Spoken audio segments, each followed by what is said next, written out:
there's a time that I was so tired from training and everything.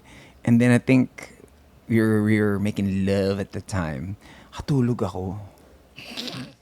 As in, nakatulog ako. As in, tulog. OMG, Rico, habang then- nakapatong siya sa'yo? And then, Siya yung nakapatong. And then, Siya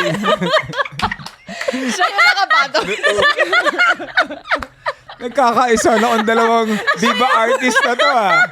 Yeah. So nakatulog ako. Sabi ni Rico, I fell asleep. As in, I fell asleep. Tapos, inaway niya ako. Oo naman. Sasampalin kita, no? Sabi niya, hindi na ba ako interesting sa'yo? Siguro may iba ka, no? Tapos, parang na-guilty ako na parang, you know what, I just break up with, so I pag-break ako. Time na yun. At that moment, hindi No. naman. Hinintay ko. Grabe hinintay yun, ko yung, habang tulog siya. hinintay ko yung kasi a few days yun before my birthday.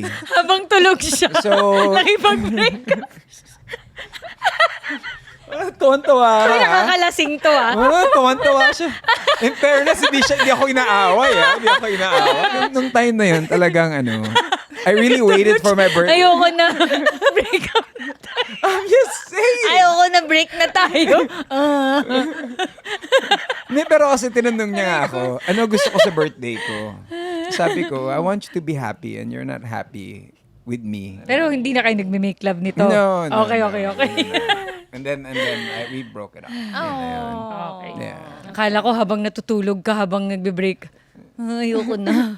It's too hot for podcast.